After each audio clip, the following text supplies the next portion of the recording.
Guten Tag, WAP. This is Mr. Leninger. Let's make history today as we go over Unit 4, Day 16. Today we're going to talk about decolonization in Africa. We're going to talk about Africa after World War II, neo-colonialism, and what these African nations look like, and some of their characteristics. But let's get started with our daily punishment. Apple's trying to design a new automatic car, but they're having trouble designing Windows. Because Apple and Windows are both computer places.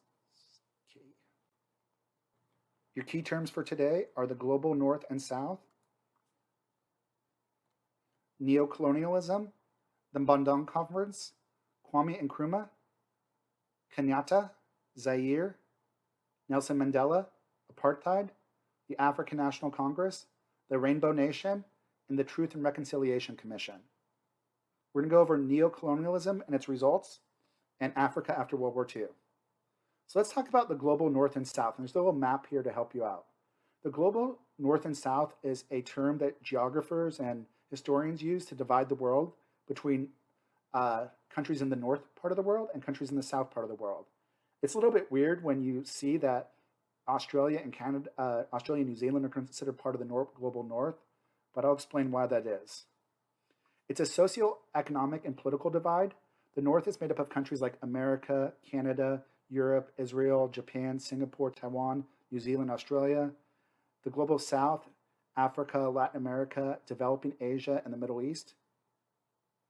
The reason they divided the world like this, instead of saying, this is like a way of dividing the world, instead of just doing like first world, second world, third world nations, is based on political, economic, and social growth.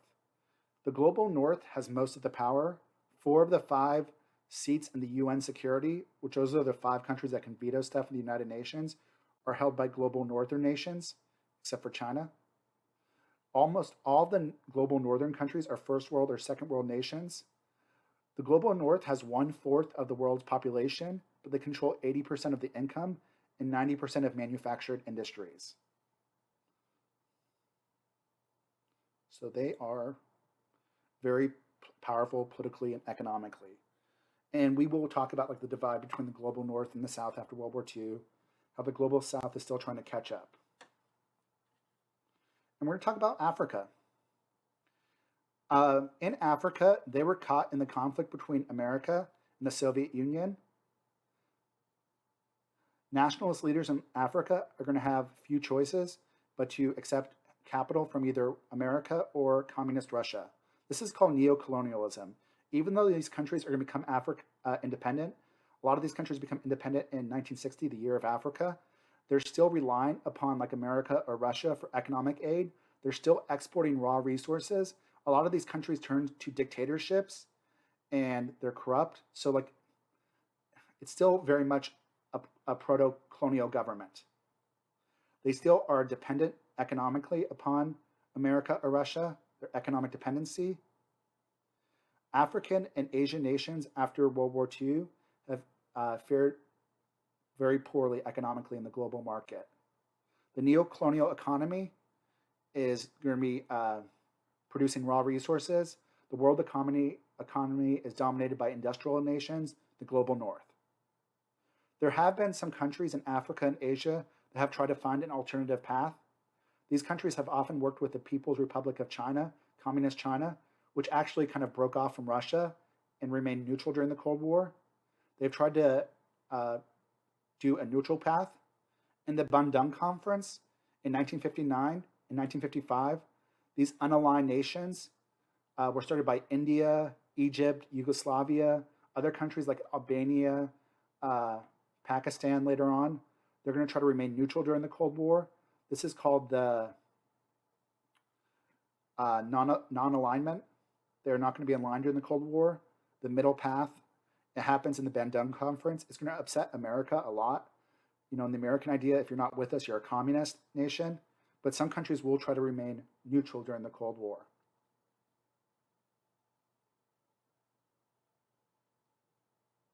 And here's a map of that. A map of the different economic worlds if we're using first world, second world, third world phrases. Decolonization right here.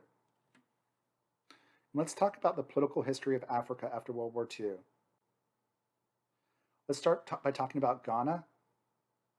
The French, Ghana and Algeria. The French were in Africa. Uh, the Algerians wanted independence from the French. The French did not want to give up Algeria. This is the same time they're fighting the Vietnamese. The French in the 1950s and 60s will grant independence to all of its countries except Algeria. Algeria revolt in 1954. They'll do a guerrilla warfare against the French.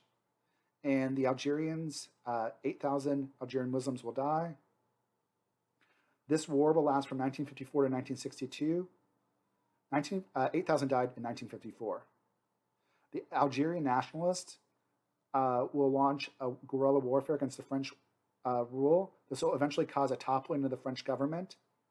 By 1958, over 500,000 French soldiers were committed in the conflict. By 1962, Charles de Gaulle created a new government in France. He pulled out France from Algeria, and Algeria is going to get their independence under the National Liberation Front. The National Liberation Front was their independence political party slash army. It was a Muslim organization, but it was meant to be more secular also. And they will take power afterwards. They will become a dictatorship. Kenya was owned by Britain originally. There will be violent clashes between the natives, the Mao Mao, and European settlers after 1947. One of the big events that happens is the Mao Mao Massacre. Britain is going to gain where the British kill a lot of Mao Mao Kenyan Africans. The British are going to get support of America because Britain doesn't want to give up Kenya at first by saying that all the Kenyans were communist. The Mau Maus will be, their uprising will be crushed in 1955 because of superior European arms. 12,000 Africans will be killed. The person that will lead the independence movement in Africa is Jomo Kenyatta. He will lead a both violent and somewhat peaceful uprising, and eventually Kenya will be given independence, and Kenyatta will become the president of Kenya. Let's talk about Kumi and Kruma.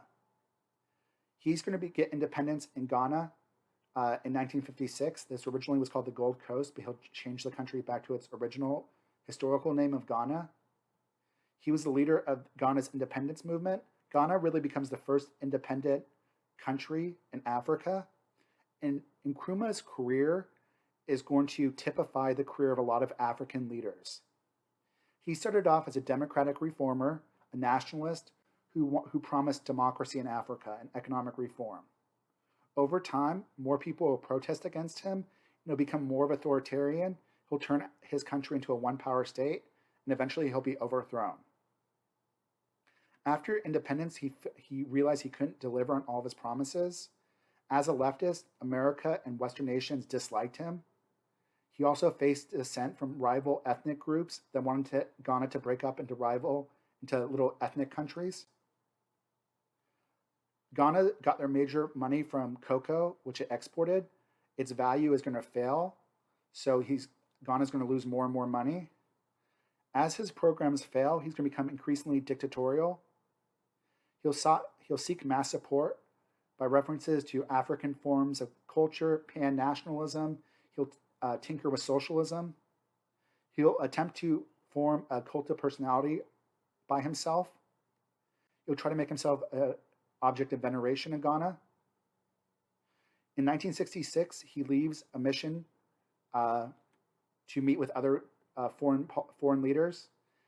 When he leaves, there's a military coup that ousts him, and he'll die in exile. You see a lot of this happening in other countries where they have independence. They start off as a democratic movement, then like the military seizes power, and you have a dictatorship that rises. Other examples of other countries that this happens in is Mugabe in Zimbabwe, Kenyatta, kind of like that also, and Mobutu in Zaire. And I think we're going to talk about Zaire a little bit more. This shows a lot of one-party states. You see this happening a lot in Eastern Europe, Africa, and military dictatorships. You see this a lot in Latin America also. So let's talk about Zaire. The first prime minister of Congo was a socialist. He was not like a communist stooge, but America did not like him. So the CIA is going to support the generals in Congo to overthrow the democratically elected government. They're going to assassinate him. JFK knew about this. There'll be a civil war that will follow. The dictator, who was a colonel, Mobutu, will rule from 1965 to 1977. He'll plunder Zaire's economy, and he will be supported by the United States government. In 1997, when he's ousted, he'll be ousted by Lawrence Kabila. He'll change the country's name from Zaire back to Congo. Kabila will be killed in 2001. He'll be replaced by his son. They have not held elections since then, so even Kabila is still a dictator. There's been a civil war in Congo. It's killed up to 20 million people in Congo. Congo is an example of a post-colonial nation that's a failed state. If you look at the map, you'll see a country called Congo, but it doesn't really exist. There's no real government outside the capital. It's just anarchy. Nigeria is another country that achieved its independence in 1960. World War II brought pressure for independence. Nigeria has had problems after independence with ethnic and religious tension. The Muslims dominate the south, the Christians dominate the north. The north is more industrialized and more wealthier than the south. There's been ethnic rivalries and corruption. It's led to military coups in 1965, followed by civil war. From 1966 to 1999, there's been military governments, coups, and dictatorships. Problematic. Let's talk about South Africa. In 1960, South Africa will become a dominion. It gains full independence from Britain. It's still part of like the Treaty of Westminster and the United Kingdom, like symbolically, but it has full independence now. Countries like South Africa and Rhodesia get independence, but they're going to do apartheid. Apartheid is segregation, where the whites will be completely separated from the blacks. The blacks can't vote. They're treated as second-class citizens. The government in South Africa is going to develop a police state funded from the mineral wealth in the nation. A lot of gold and diamonds in South Africa. The government is going to declare African political parties illegal, like the African National Congress. They're going to imprison the leaders of the political parties. Nelson Mandela, Walter Sisulu. Some of these leaders will be killed. Mandela and Sisulu will be arrested and put in jail for like over 20 years. Over time, international organizations will start to mount a protest against countries like Rhodesia and South Africa. The governments will become increasingly repressive, but more and more Western nations will turn against them because by the 1980s, most people realize segregation is wrong. There'll be a global boycott of South Africa. The government will start to have to soften some of their attitudes. In the late 1980s, the moderate Afrikaner white leader, F.W. de Klerk, is going to pass reforms. He's going to release Nelson Mandela in 1990. He'll start negotiating with the black political parties. He's going to allow free elections in 1994. The African National Congress is going to win. They're going to end apartheid. And Nelson Mandela will become the first president of a fully democratic South Africa. And let's talk a little bit about South Africa after World War II. South Africa after World War II is called the Rainbow Nation because it's multicultural. Everybody comes together. One of the archbishops, Desmond Tutu, who's an archbishop from the Episcopalian Church, he's black. He was one of the leaders of the independence movement against apartheid. He's the one that came up with the phrase Rainbow Nation. He wanted to like bring all the Africans together, the whites and blacks. Nelson Mandela also used this phrase. He did not want the blacks to try to get revenge on the whites. He wanted everybody to come together, value all aspects of culture. And South Africa under Mandela, under Tutu, have tried to do this. Under Mandela, the African National Congress established the Truth and Reconciliation Commission from 1996 to 2003. This emphasized restorative justice. It was not about victor's justice. It was not about punishing or executing people. The purpose of this commission was to bear witness, to record human rights crimes, and offer reparation and rehabilitation to the victims of racism and violence. Witnesses were called forth to make testimonies about human rights violation. Some perpetrators could give testimony for immunity. This was not about getting revenge. It was about recognizing what happened to make sure that this never happened again in world history. There were over 1,000 public hearings. Over 19,000 public violations were admitted during this time. And this was a very, for the most part, successful commission that healed the nation of South Africa. This shows some of the violence in Africa. And that's all I have for you for today, guys. Until next time, deuces. Deuces, deuces.